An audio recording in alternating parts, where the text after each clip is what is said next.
Who the hell are you? DJ Blighty. Hi guys, I'm DJ Blighty and welcome to my channel. In today's video, how to mix R&B and hip hop. Now, this might be something that you've wanted to do for a long time. It might be something that you found previously on YouTube. I've done my research and I've seen some videos which, no offense to the people that have made them, but they don't seem up to par as far as the complexity is concerned. Now, I personally believe that R&B and hip hop is some of the most complex and intricate mixing that is in the world of DJing due to the structure of the tracks, the short intros and outros, and the way that these tracks are actually put together with the melodies and the vocals, etc. So I've been doing this for a very long time, professionally for over 10 years, so I really do know what I'm talking about with this stuff.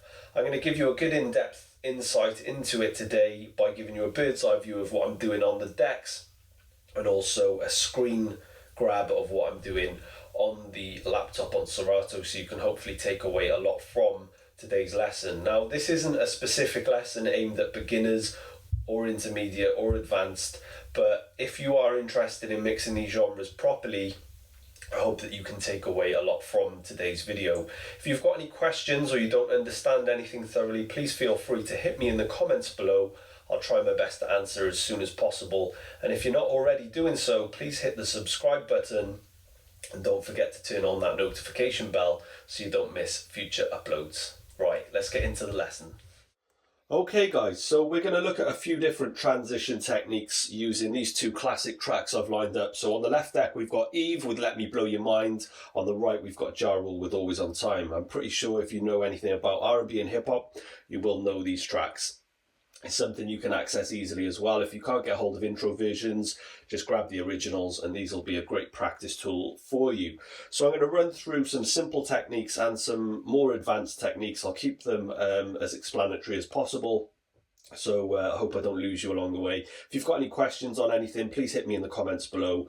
I'll try and answer as soon as possible. So the first thing we're going to look at, these tracks are in a completely different tempo.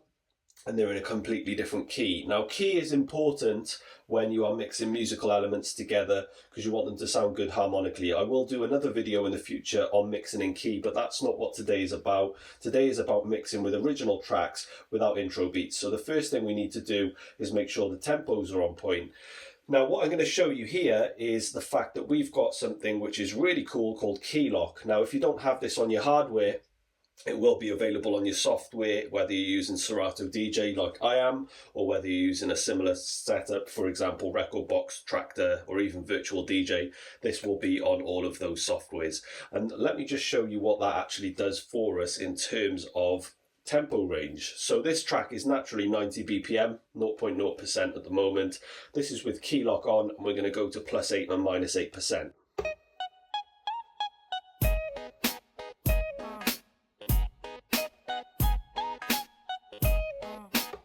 So yeah, massively moving away from its original tempo. Still sounds great, stays in key, and yeah, that is just great. So prior to having this button, which was when we used to mix with vinyl records back in the day, we had, again, an 8% plus and minus pitch range, but see if you can spot the difference in the sound now. Immediate key changes.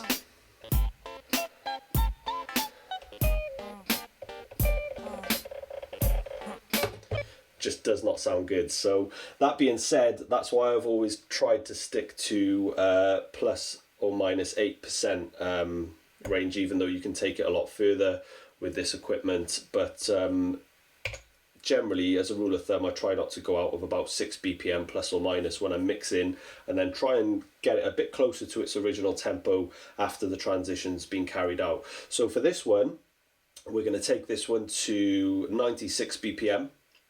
So that's a plus 6.6% change, and then we're going to take this one down to 96 by a minus 0.7% change. So they'll both sound quite good. Can't really tell the difference, and that's literally hardly anything away from the original. Yeah, so what we're going to firstly do is look at the points at which we're going to mix. Now, what you need to do with these tracks is, if you don't know them off by heart, get to know them. It's always good to know by using your ears where certain parts of the track are and good mixing points. But we've also got these hot cues lined up to actually tell us where the good places are to mix. So on this one on the left, we've got the first sound, which is 4 beats before the first beat comes in. That's a then 4-bar intro before the first vocal. Drop your glasses. Then we've marked up the beginning of the first chorus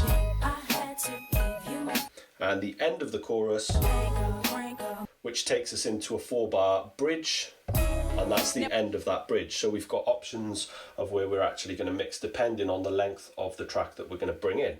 This track we've done the same thing, so we've lined up the first sound. After 4 bars, the intro beats come in. After another 4 bars, the first verse. Then we've marked up the first chorus and the end of the chorus. So it's important you know these by using your ears. That's what your headphones are for. But these are really great for having a visual reminder of where these points are, just in case you were to forget or get yourself into a bit of a panic. So the first transition we're going to look at is moving from the track on the left to the track on the right, and we're going to pick the perfect point to mix. For me, it's going to be, because there's vocals going on, there's spoken vocals, my preference is going to be to mix on the bridge, because there's less going on, no singing, just talking. But I'm going to show you the options we have available. So this is the beginning of the chorus, so we're going to come back just before this and we're going to do a full chorus mix. See if you like the sound of that.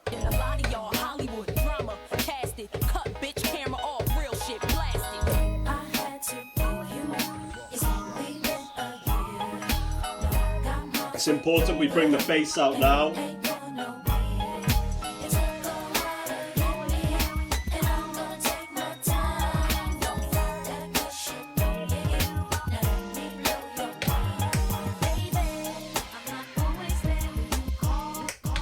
Okay, so that was quite clean, but for me personally there was a bit too much going on, because there was talking on this side, there was singing on this side. It didn't sound too bad, but for me there was a bit too much going on, but that's all down to personal preference.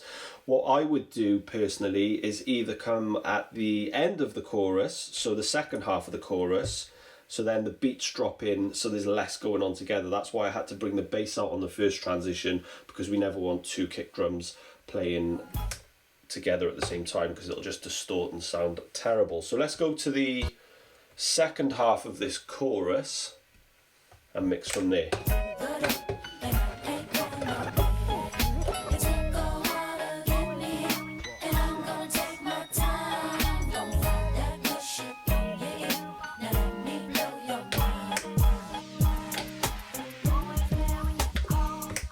Okay, so for me that sounded a lot better. But then I would personally go from the bridge, which is at the end of the chorus, which would sound a little bit like this.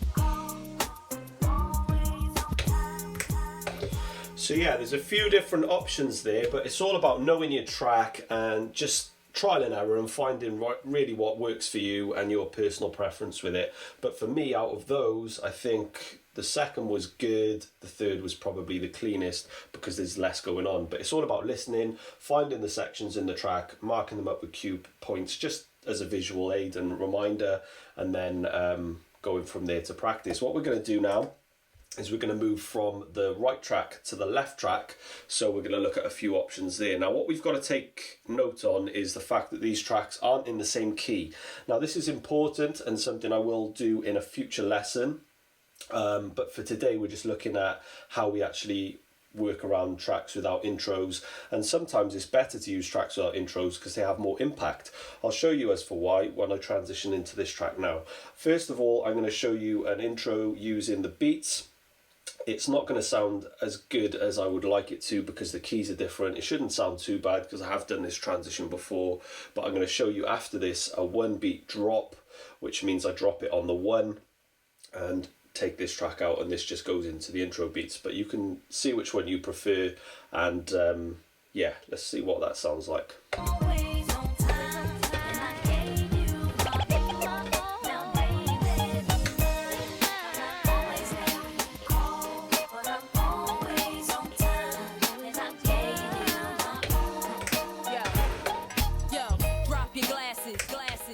Okay, so it didn't sound too bad, but what I did, I scratched in the first 4 beats at the end of this chorus. So the chorus starts here, so after 3 bars I scratched in the intro sound, and then I know at the beginning of the second half of the chorus the 4-bar beat intro of this track is going to play at the correct time. And what I did as well was immediately, as soon as I dropped this and I'd let go, it gives me 1 bar to actually take the bass out, so there's no bass playing together.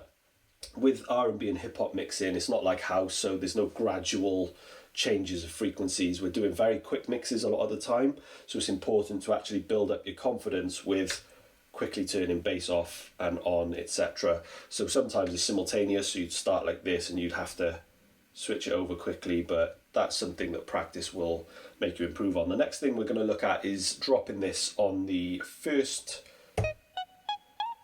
sound. So by the time that 1 bar phrase is finished, we're going to let go and echo this track out immediately, so the beats just play. Sometimes this is good when you're playing in a live environment like a club, because it has more impact on the dance floor. Say for example this is someone's favourite track they haven't heard for a long time. When you drop it in like this, okay, let me try a better version of that. When you drop it in like this,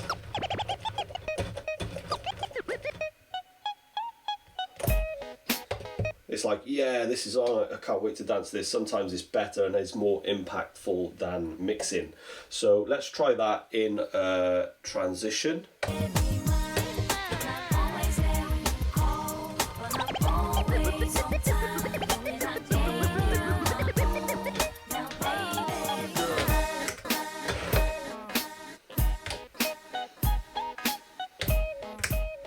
Okay, so yeah, that's down to personal preference. That's probably what I'd do in a club, because I know from experience that that does have a good reaction when you drop it from the 1. But I hope I've showed you quite a few different options and transition techniques. I hope I haven't gone too fast paced for you and I've explained everything thoroughly. If you've got any questions, please feel free to hit me in the comments below. And if you've got any requests for future videos, please ask away, because I'm going to be doing a lot more tutorials and tips and tricks videos on the channel in the near future. So yeah, thanks for watching guys. Hope today's been helpful. If you haven't already done so, please hit the subscribe button. Don't forget to turn the notification bell on so you don't miss any future uploads. Take care, and I'll see you on the next one real soon. Peace. Who the hell are you? DJ Blighty.